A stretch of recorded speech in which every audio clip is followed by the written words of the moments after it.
আচ্ছা আমাকে বলো এখন, চুম্বক পদার্থ কাকে বলে? আম, চুম্বক যে পদার্থগুলোকে কাছে টানে সেগুলোকে চৌম্বক পদার্থ। মামা, আমি পুডিংও খেতে মন চাচ্ছে, আবার চকলেট খেতে মন চাচ্ছে। তোমার পড়ার সময় সব খাওয়ার কথা মনে হয়? কবে বলেছি আমাকে বলো তুমি? এখন তো পড়াচ্ছি। এখন পড়াচ্ছ, অন্য সময় তো পড়াও না, আজকে পড়াচ্ছ, অন্য সময় কেক বানাও, তখন কিচ্ছু হয় না। অন্য সময় তো আমার তো সময় থাকে না, এই জন্য তোমাকে আমি বসে পড়াতে পারি না। আজকে সময় পেয়েছি এই জন্য বসে পড়াচ্ছি। এখন তুমি যদি এটা বলো তাহলে আমি কাজ করবো না, তোমাকে পড়াবো। কাজ করবা, খালামণি আছে না আমার? বা নানুর কাছে চলে যাও করতে, নানি তো তোমাকে পড়িয়েছে। মামনি দাও না প্লিজ। কয়েকদিন 2 দিন পর পরেই খালি তুমি এরকম করো। যখন থাকে তখন তো খাও না কিচ্ছু। দাও। আচ্ছা ঠিক আছে, চলো দুজনে একসাথে বানাই। আচ্ছা কি বানাবা? ও কি বানাবো? চকলেট কেক আর পুডিং। আচ্ছা পুডিং কেক বানাই দিই। মানে? পুডিং আর কেক একসাথে। হ্যাঁ। আচ্ছা দেখো, এখানে আমরা সব কিছু একসাথে নিয়েছি, পুডিং আর কেকের জিনিস। আচ্ছা তাহলে আচ্ছা। আমি পুডিং বানাতে হেল্প করি আর তুমি কেকটা বানাও। আচ্ছা তাহলে তুমি আমাকে পুডিং এর যে মিশ্রণটা, এখানে আমরা পুডিং এর জন্য দুধ নিয়েছি আর হচ্ছে 2টা ডিম নিয়েছি। তুমি ডিম আর চিনিটা ফেটতে থাকো। হুইস্কটা নিয়ে আসো তো। Please wait wait wait. এই যে। Thank you. তাহলে তুমি এখন এই যে ডিম আর হচ্ছে 1/3 কাপ চিনি নিয়েছি এখানে। এই যে ডিম আর চিনি তুমি ফেটো, আমি কেকের উপকরণ করি এটাতে। এখানে এখন আমরা কেকের যে মিশ্রণটা সেটা রেডি করে নিচ্ছি। ডিমের সাদা অংশটা আর কুসুম আলাদা করে ফোম করে নিচ্ছি, আর এখানে চিনি ব্যবহার করছি 1/3 কাপ। তারপর মাঝখানে ডিমের পুডিংয়ের মিশ্রণটা রেডি হয়ে গেছে, এখানে একটু ভ্যানিলা এসেন্স দিয়ে দিলাম। আর চকলেট যে কেকটা সেখানেও একটু ভ্যানিলা এসেন্স আর চকলেট ইমালশন আর কুসুম দিয়ে আবার ভালো করে বিট করে নিচ্ছি। এখন শুকনো উপকরণগুলো চেলে নিচ্ছি। 1/3 কাপ ময়দা, 1 টেবিল চামচ কোকো পাউডার, হাফ চা চামচ বেকিং পাউডার। কেকের মিশ্রণের সাথে ভালো করে শুকনো উপকরণটা মিশিয়ে দিচ্ছি। এখানে হচ্ছে বাটিতে ক্যারামেল করে নিয়েছি। ক্যারামেল হচ্ছে চিনি দিয়ে করার আগে, ও সরি, আগে তো পুডিং ঢালবো। পুডিংটা ছেঁকে ঢালছি, তাহলে স্মুথ হবে।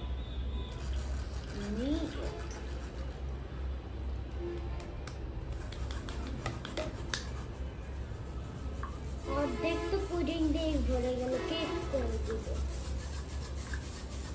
হয়ে যাবে ইনশাল্লাহ। কেক তারপর বেক করতে হবে না? তাহলে পুডিং জ্বলে যাবে না? কি জ্বলে যাবে না?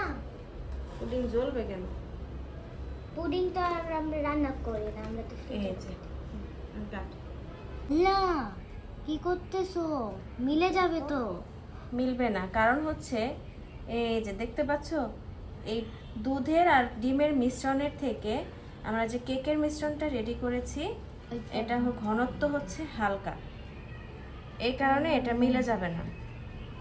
আচ্ছা, তুমি আগে কখনো এটা বানিয়েছো? হ্যাঁ বানিয়েছি। কই, আমি তো পাইনি।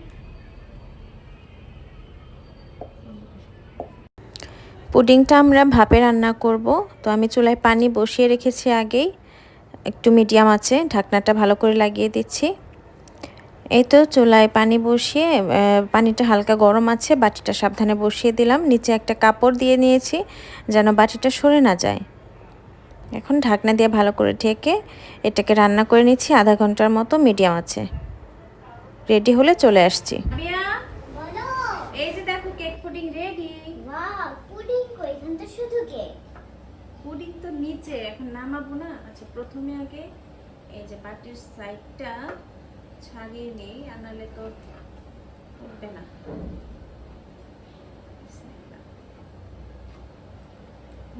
কি লাগবে? দেখি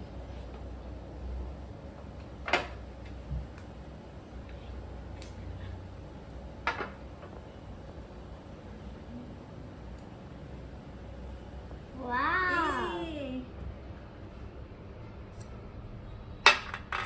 সুন্দর হয়েছে, মনে হচ্ছে নিচে এক লেয়ার কেক আর উপরে আরেক লেয়ার পুডিং।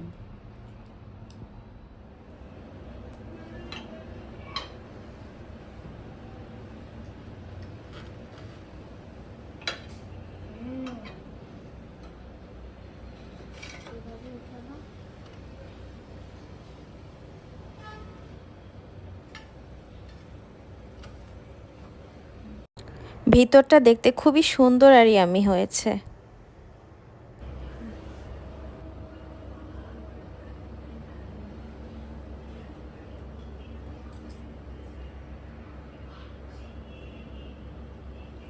অনেক মজা। এই যে স্লাইসটা দেখেন সবাই,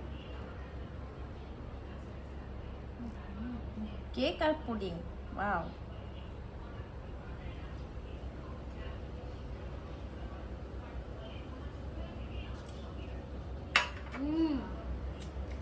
কেক আর পুডিংয়ের টেস্ট একসাথে ভালোই লাগছে, খারাপও না, অনেক ভালো। আপনারা ট্রাই করতে পারবেন বাসায়। আপনারা চাইলে কিন্তু এই পুডিং কেকটা অর্ডার করতে পারবেন from the delicious cuisine. Yes, আর অর্ডার করার জন্য অবশ্যই 2 দিন আগে কনফার্ম করতে হবে। Thank you.